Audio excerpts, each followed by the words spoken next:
Hello everyone, welcome to अबीपीडिया। I am Roshni Gautam और आज की क्लास में revenue accountant and internal auditor में फाइनेंस के रिलेटेड एमसीक्यूज करेंगे। इससे पहले इस एग्जाम से रिलेटेड बहुत सारे एमसीक्यूज, फाइनेंस से रिलेटेड, इकोनॉमिक्स से रिलेटेड बहुत सारे क्वेश्चंस अबीपीडिया और मेरे द्वारा कराया गया है, जहां पर क्वेश्चन के साथ कंसेप्ट की क्लियरिटी पर मैं ज़्यादा फोकस करती हूं, तो आपके जो भी कंसेप्ट है क्लियर हो जाएंगे स्टूडेंट। तो आपने क्या करना है, प्लेलिस्ट में जाइएगा, वहां पर आपको सारे जो पीडीएफ प्रीवियस जो भी आप न्यू देख रहे हैं या फिर जो आप बिल्कुल फॉलो कर रहे हैं तो आपको पता ही होगा, लेकिन आप न्यू है इस चैनल पर तो आप प्लेलिस्ट में जाइएगा। प्रॉपर आपको सारे सिस्टम से सारे क्वेश्चंस मिल जाएंगे, चाहे वो फाइनेंस से रिलेटेड हो चाहे वो इकोनॉमिक्स से रिलेटेड हो। आपको कोर्स बाय करना है वो भी आपको डिस्क्रिप्शन बॉक्स में लिंक मिल जाएगा, या इस पर्टिकुलर नंबर पर आप कॉल कर सकते हैं। कोर्स अवेलेबल है और इस कोर्स को बाय करके आप अपनी एग्जाम की प्रिपरेशन कर सकते हैं। बहुत हेल्पफुल होगा स्टूडेंट, जहां पर आपको recorded lecture, PDFs, every each and everything मिलेंगे। रेवेन्यू और अकाउंटेंट एंड इंटरनल ऑडिटर के लिए डिजाइन किया गया है। तो आज हम लेक्चर 5th करेंगे फाइनेंस से। इससे पहले हमने बहुत सारे फाइनेंस से रिलेटेड चैप्टर कर लिया है, जिसमें मैं क्वेश्चंस कराती हूँ पर्टिकुलर फाइनेंस और इकोनॉमिक्स से भी। ओके, ये है। तो चलिए आज की क्लास को स्टार्ट करते हैं और फाइनेंस से रिलेटेड एमसीक्यूज करते हैं और सारे टर्म्स भी मैं आपको समझाऊंगी। तो वेरी फर्स्ट क्वेश्चन है, which of the following is the tool of monetary policy used by the central bank to regulate the money supply? Choose the correct options. बोला जा रहा है कौन सी मॉनेटरी पॉलिसी अपनाती है central bank means RBI to control the money supply in the economy. Money supply control करने, क्योंकि economy में इन्फ्लेशन है तो मनी सप्लाई को कंट्रोल करने के लिए कौन सी टूल्स अपनाती है? Fiscal deficit target. Okay, fiscal deficit क्या होता है पहले हम समझते हैं। फिस्कल डेफिसिट क्या होता है? जब expenditure is greater than receipts या रेवेन्यू लिखते हैं, रिसिट्स भी, तो उसको डेफिसिट बोला जाता है। फिस्कल मतलब total. Okay, open market operation, जब गवर्नमेंट सेल और बाई करती है, सेल एंड परचेज या बाई करती है government securities. Okay, government securities, तो उसको हम बोलते हैं open market operation. Simple terms में जब गवर्नमेंट बाय एंड सेल करती है, ओके, सिक्योरिटीज, गवर्नमेंट सिक्योरिटीज जी सेक बोलते हैं, उनको हम बोलते हैं ओपन मार्केट ऑपरेशन, जिसको हम शॉर्ट में लिखते हैं। ओके, शॉर्ट में OMO भी लिख देते हैं। Direct tax rate adjustment. Direct tax वो टैक्स होता है जो जहां पर शिफ्टिंग नहीं पॉसिबल होती, शिफ्टिंग नॉट पॉसिबल। इम्पोज, जिस पर इम्पोज किया जाता है, मींस इम्पैक्ट और इंसिडेंस जो है। ओके, इम्पैक्ट और इंसिडेंस जो होते हैं student possible. Okay, possible. Impact और इंसिडेंस जो होते हैं वो सेम पर्सन बियर करता है, उसको डायरेक्ट टैक्स बोलते हैं। एग्जाम्पल के तौर पर income tax, corporate tax is example of direct tax. Foreign direct investment regulation. Okay, ये क्या होता है?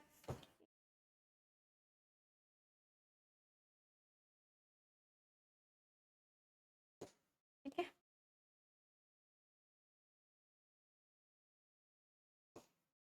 ओके, अब क्लियर है। डायरेक्ट फॉरेन डायरेक्ट इन्वेस्टमेंट, इसको FDI बोलते हैं। FDI foreign direct investment. BOP में हम पढ़ते हैं current account and capital account. BOP में मैंने इसकी रिगार्डिंग भी क्वेश्चंस कराए हैं। तो बीओपी में क्या होता है? करंट अकाउंट होता है, कैपिटल अकाउंट होता है। जो कैपिटल अकाउंट होता है ना, उसमें फॉरेन डायरेक्ट इन्वेस्टमेंट होता है। अब मैंने आपको कंसेप्ट समझा दिया, अब आप मुझे बताएं कि कौन सा टूल्स अपनाएगा RBI for control money supply in the economy. तो क्या होगा? Open market operation, means buy और सेल करेगा और मनी सप्लाई को कंट्रोल कर देंगे। कौन? RBI means central. ओके और ये कौन सा टूल है, क्वांटिटेटिव टूल्स है या क्वालिटेटिव टूल्स है, तो this is a quantitative tools. Okay तो बाय एंड सेल के थ्रू क्या किया जाएगा, मनी सप्लाई कंट्रोल किया जाएगा, तो ओपन मार्केट ऑपरेशन है। ये डिटेल डिस्कशन मैंने किया हुआ है, इसको पीडीएफ आपको मिल जाएगा, इसको पढ़ लीजिएगा, आपके लिए बहुत हेल्पफुल होगी। चलिए इसी के साथ नेक्स्ट क्वेश्चन करेंगे। Consider the following statement about the open market operation. इस पर और इंसाइट करते हैं ताकि ओपन मार्केट ऑपरेशन से रिलेटेड क्वेश्चंस आए तो आप अच्छे से इजीली से कर पाएंगे। तो बोलते हैं OMO, अभी शॉर्ट में भी दे दिया जाएगा तो आपको ध्यान रखना है, शॉर्ट में अगर फुल फॉर्म नहीं देता है तो OMO are the buying and selling of government securities in open market in order to expand or contract the amount of money in the banking system. Option 2 है OMO are conducted exclusively by the International Monetary Fund to stabilize the global economy condition. Okay, the primary objective of OMO is regulate the money supply and influence the interest rate in the economy. OMO can only be excluded by the executive, आप कीजिएगा, executive by the central bank of the country. तो OMO मैंने आपको बताया, जब government securities मतलब G-SECs जो होते हैं बाय और सेल किया जाता है किसके द्वारा, सेंट्रल बैंक मीन्स RBI के द्वारा, to control the money supply in the economy, उसी को हम बोलते हैं OMO। ओके वो सिचुएशन होगी कि इन्फ्लेशन है या डिफ्लेशन है, उसी के रिगार्डिंग ओपन मार्केट ऑपरेशन को बाय या सेल किया जाएगा। अभी मैं आपको बताती हूँ कब सेल किया जाएगा और कब बाय किया जाएगा। ओके तो अगर हम देखें तो फर्स्ट स्टेटमेंट राइट है क्योंकि buy and sale government securities हो रहे हैं। ओके ठीक है, OMO exclusively by international IMF के द्वारा ये नहीं किया जाता है, नो तो ये किसके द्वारा, सेंट्रल बैंक के द्वारा किया जाता है, means RBI reserve bank of India, जो कि 1934 एक्ट के थ्रू आया, 1990 1935 में आया और 1949 में नेशनलाइज हो गया। इससे रिलेटेड और भी चीजें कर लेते हैं ताकि हमें याद रहे। अगर थर्ड पॉइंट की बात करें तो OMO regulate the money supply and influence the interest rate, बिल्कुल सही है कि OMO मनी सप्लाई को कंट्रोल करने के लिए, और ये क्वांटिटेटिव मेजर्स हैं इन्फ्लेशन या डिफ्लेशन को कंट्रोल करने के लिए। तो first statement right, okay first statement सही है, सेकंड स्टेटमेंट रॉन्ग है स्टूडेंट, थर्ड सही है एंड ये भी सही है। तो यहाँ पर 1 3 4 राइट है। ये एक्सप्लेनेशन है, इसको आपने देखना है और इसको अच्छे से पढ़ना है। चलिए नेक्स्ट क्वेश्चन पूछा गया है, consider the following instrument for money market. Money market वो मार्केट होता है जहां पर आप शॉर्ट रन के लिए बोरोइंग करते हैं। शॉर्ट रन मतलब 1 ईयर के लिए बोरोइंग करते हैं तो उसको हम मनी मार्केट बोलते हैं, मनी मार्केट। और यहाँ पर कौन कौन होते हैं, RBI होते हैं, बैंक्स होता है, commercial banks, big corporates and government, big corporates Reliance, okay और गवर्नमेंट, ये सब इस मार्केट में इन्वॉल्व होते हैं। मतलब पब्लिक की पार्टिसिपेशन कम होती है, लेस होती है, तो उसको हम मनी मार्केट बोलते हैं। अब बहुत सारे इंस्ट्रूमेंट मतलब पैसे या मनी को रेज करना है तो मनी मार्केट से करते हैं। ओके तो वो कौन कौन से इंस्ट्रूमेंट है ये पूछा गया है। तो टी बिल को हम ट्रेजरी बिल्स बोलते हैं। ओके ट्रेजरी बिल्स या टी बिल्स बोल लीजिए। Commercial pair, certificate of deposit and bonds. तो ट्रेजरी बिल्स है स्टूडेंट मनी मार्केट का पार्ट, यस है मनी मार्केट, ये भी है मनी मार्केट का पार्ट और ये भी है मनी मार्केट का। ये क्या है, कैपिटल मार्केट। कैपिटल मार्केट वो मार्केट होता है जहां पर more than 1 year, okay more than 1 year के लिए अगर पैसे रेज करना है तो आपने कैपिटल मार्केट जाना है।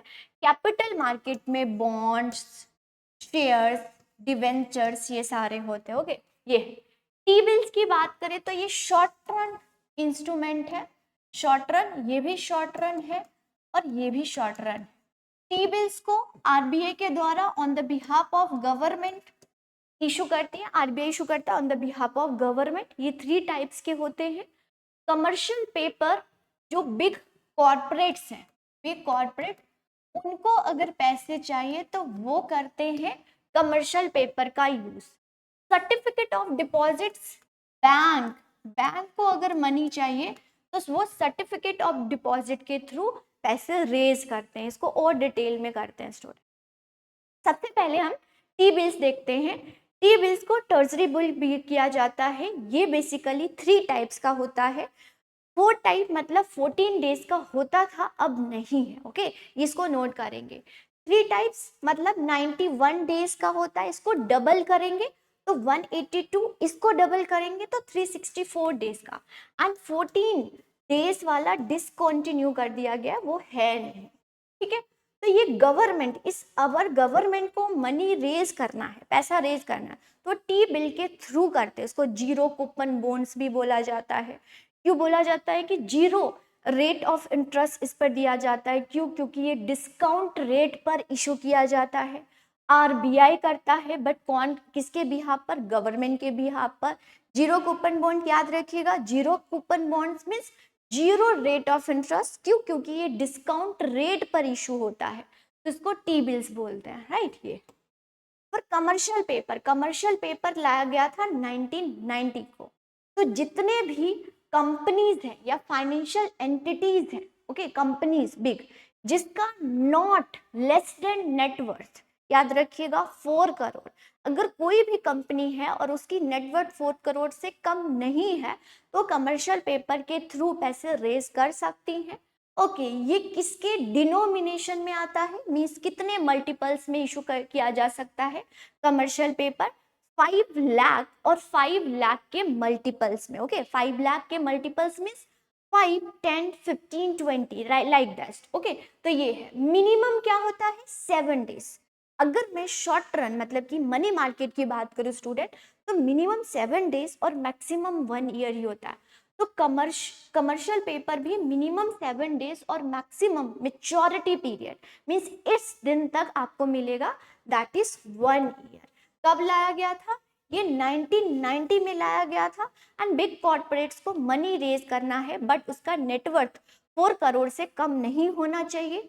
वो कमर्शियल पेपर के थ्रू मनी रेज कर सकते हैं for the period 7 days maximum 1 year, right. ये नेक्स्ट देखेंगे certificate of deposit. Certificate of deposits, it is a saving offer by the bank. ये बैंक को ऑफर किया जाता है फिक्स इंटरेस्ट पर, और इसकी मेच्योरिटी डेट वही 1 ईयर होती है। ओके, 1 ईयर होती है। ये कब आया था? ये 1989।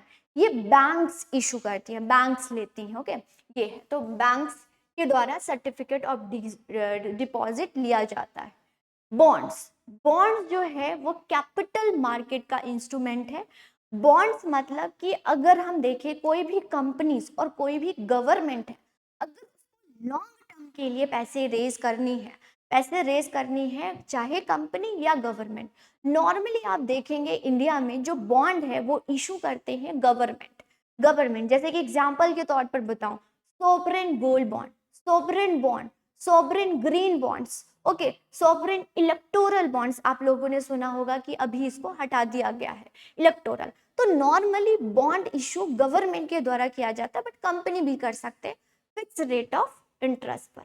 Okay, fix rate of return या इंटरेस्ट पर गवर्नमेंट या कॉरपोरेशन, कॉरपोरेशन मीन्स कंपनीज कर सकती हैं अगर उनको पैसे जरूरत होती है।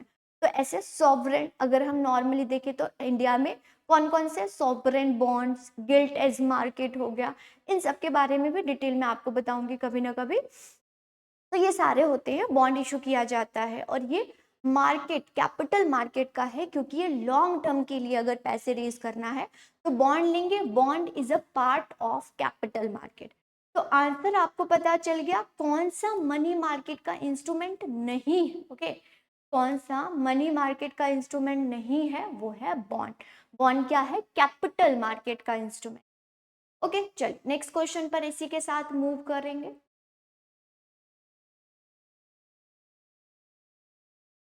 Consider following statement about the Indian capital market. Indian capital market के बारे में, मतलब कैपिटल मार्केट, इफ कोई भी गवर्नमेंट है और कोई भी इन्वेस्टर मीन्स कंपनीज हैं, कॉर्पोरेट्स हैं, उनको लॉन्ग टर्म के लिए मनी रेज करना है तो कैपिटल मार्केट में जाएं। कैपिटल मार्केट में हाई रिटर्न्स होते हैं बट रिस्क बहुत ज़्यादा होता है। ये स्टूडेंट, बहुत ज़्यादा रिस्क होता है और जो नॉर्मल पब्लिक हैं वो भी पार्टिसिपेट करते हैं, तो रिस्क, हाई रिस्क होता है कैपिटल मार्केट में। अब ऑप्शंस पढ़ लेते हैं फिर मैं आपको बताती हूँ। तो primary market in India is mainly dealt in the new issues and debentures. Okay, new issue, okay new issue, नए इश्यूज डिवेंचर्स करते हैं। Primary market in India is supervise the insurance regulatory and development authority of India. तो पूछा गया है कि primary market वो market होता है जहां पर न्यू शेयर्स या डिवेंचर्स इशू किए जाते हैं। ओके, प्राइमरी मार्केट को regulate insurance regulatory and development authority of India के द्वारा किया जाता है। तो अगर हम बात करें तो कैपिटल मार्केट डिवाइडेड होती हैं टू पार्ट्स में। One is primary market and other is secondary market. ऐसा नहीं है कि जितने भी new shares and debentures issue किए जाएंगे वो हम प्राइमरी मार्केट में ही बोलेंगे। नो, अगर न्यू पहली कंपनीज, कोई भी कंपनी XYZ है, ध्यान से समझिएगा, कोई भी कंपनी X और Y है, वो न्यू शेयर्स इशू कर रही हैं। आप न्यूज में सुनते होंगे कि इस कंपनी की नई IPO आ रहा है। तो ये स्टूडेंट, जब न्यू कंपनी मार्केट में आती हैं और उनको फंड की जरूरत होती है तो मनी रेज करती हैं, वो IPO जारी करती हैं। IPO मतलब इनिशियल पब्लिक ऑफर, लेकिन वो प्राइमरी मार्केट का पार्ट होगा। और प्राइमरी मार्केट मीन्स सिर्फ इन्वेस्टर टू इन्वेस्टर होंगे। Okay, investor to investment deal होगी। और जो एग्जिस्टिंग, जैसे कि फॉलो ऑन बोलता है, जो एग्जिस्टिंग शेयर्स होंगे उसका भी बाय और सेल किया जाएगा, तो भी वो प्राइमरी मार्केट का ही पार्ट होगा। तो चाहे IPO हो मीन्स इनिशियल पब्लिक ऑफर या FPO हो means follow on public offer, वो दोनों पार्ट होंगे primary market. New issue raise किए जाते हैं directly issuing company means investor to investor deal होगी तो उसको हम प्राइमरी मार्केट बोलेंगे। सेकेंडरी मार्केट जो एग्जिस्टिंग सिक्योरिटीज होती हैं, ओके, एग्जिस्टिंग होती हैं।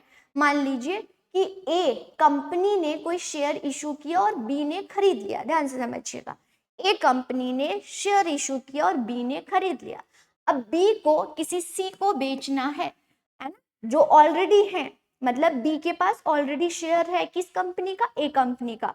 तो B ने बाय और सेल करनी है, उसको अभी जरूरत नहीं है, उसको लिक्विडिटी चाहिए, तो वो C को बेच देगा। तो ऑलरेडी जो शेयर्स हैं मार्केट में हैं उन्हीं को बाय और सेल मीन्स खरीदा और बेचा जा रहा है, वो कौन से मार्केट में होगा, वो सेकेंडरी मार्केट में। लेकिन जब न्यू शेयर इशू होते हैं, ओके, उसको IPO बोला जाता है।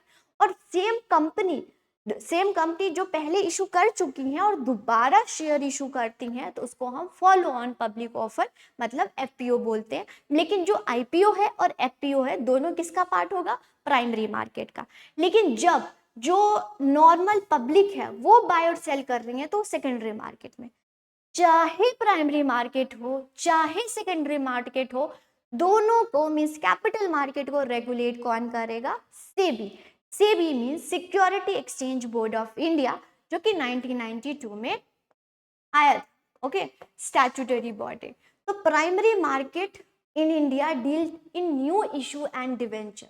ओके, तो दिस इज अ करेक्ट, ये करेक्ट है, बिल्कुल सही है। ओके, और ये इशू करती है पब्लिक फर्स्ट हो मतलब FPO। लेकिन ये security exchange board of India के द्वारा रेगुलेट होती हैं। ओके, रेगुलेट होती हैं, ना कि insurance regulatory and development authority of India. Insurance regulatory and development authority के द्वारा इंश्योरेंस मार्केट को रेगुलेट किया जाता है, जैसे कि लाइफ इंश्योरेंस हो गया, जनरल इंश्योरेंस हो गया, इन दोनों को। तो अब हम देखें तो ये न्यू इशू एंड डिवेंचर करती हैं, सही, ठीक है, ये भी है, जो कि इन्वेस्टर टू इन्वेस्टर डील होगा। बट इसमें IPO भी आएगा और FPO भी होगा, लेकिन न्यू करेंगे तो IPO हो जाता है। और इसको सेबी, एक मिनट, सेबी रेगुलेट करेंगे। SEBI, security exchange board of India act 1992, clear है। इसी के साथ नेक्स्ट क्वेश्चन पर मूव करेंगे। बहुत इंटरेस्टिंग टॉपिक है, इसको मैं आपको बताऊं। Which of the following statement are false? कौन सा स्टेटमेंट फॉल्स है, इसके रिगार्डिंग आपको बताना है। Share capital is issue by the company for the first time is known as venture capital. All venture capital in India is promoted by government. In addition to the capital, venture capital provide managerial technical support also to the assisted firm. Benefit from the venture capital can be raised in the long run only. Okay, तो मैं आपको बताती हूँ venture capital. पहले आपको हमें ना venture capital समझ आना चाहिए। तो वेंचर कैपिटल क्या होता है? नॉर्मली देखिए, एक बैंक होते हैं। बैंक से अगर इन्वेस्टर है, आपको पता है कि हम इकोनॉमी में पढ़ते हैं, जो इन्वेस्टर होते हैं, जो प्रोड्यूसर होते हैं, उनके पास मनी नहीं होती, मीन सेविंग नहीं होती है। सेविंग कौन करता है? House hold.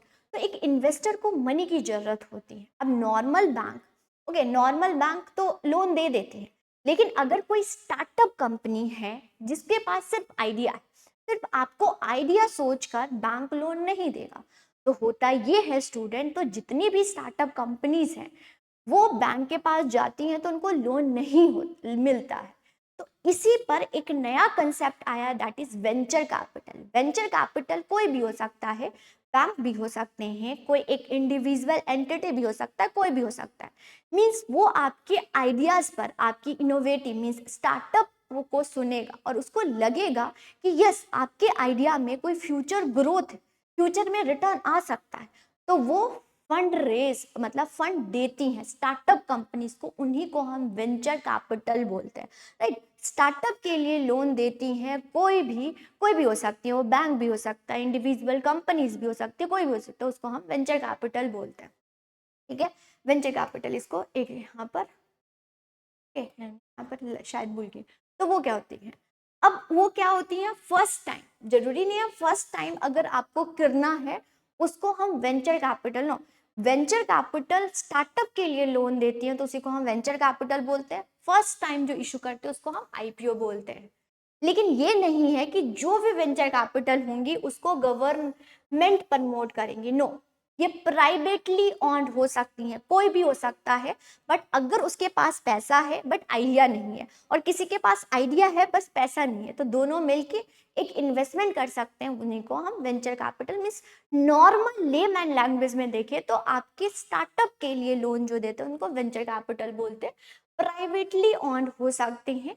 Venture capital management और टेक्निकल मीन्स वो आपको बताएंगे आपको कहाँ कैसे, मीन्स आपका आइडिया ठीक है लेकिन आपको कैसे मैनेज करना है, कौन सी टेक्नोलॉजी यूज करना है ताकि आपको ज़्यादा से ज़्यादा इन्वेस्टमेंट से रिटर्न आए, ये वेंचर कैपिटल सजेस्ट करते हैं।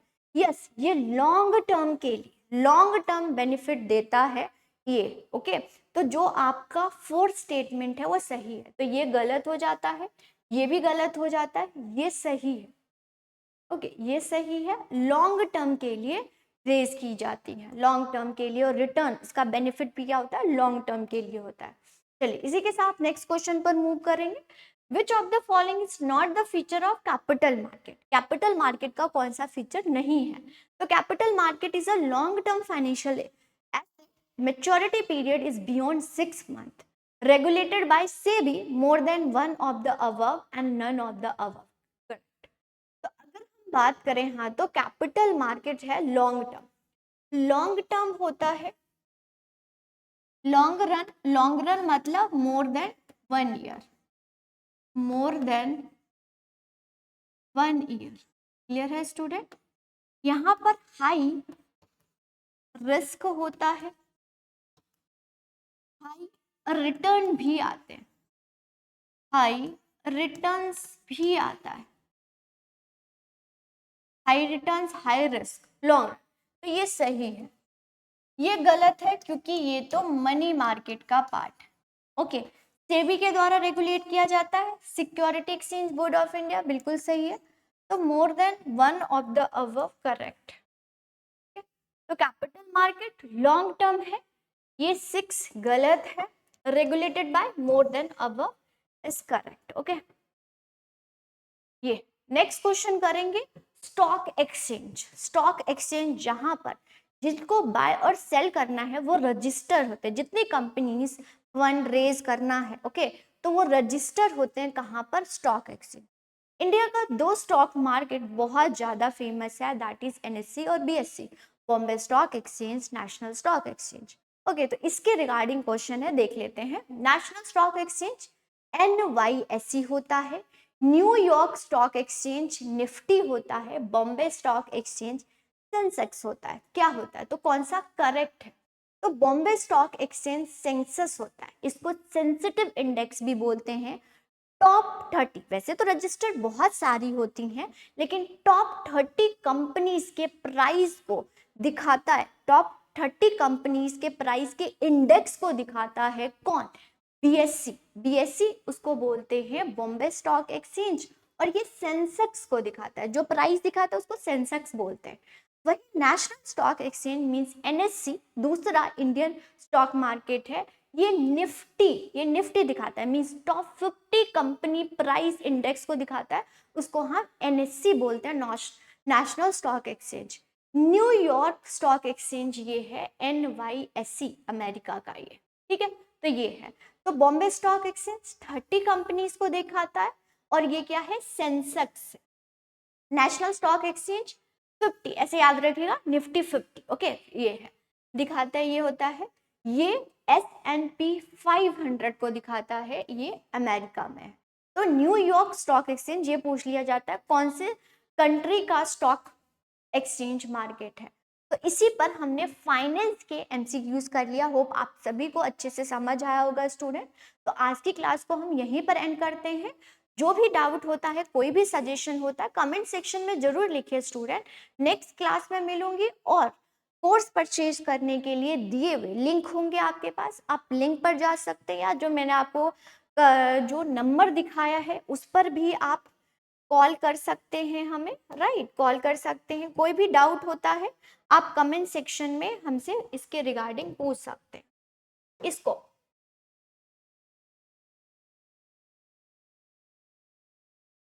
ओके, इस नंबर पर आप कॉल कर सकते हैं,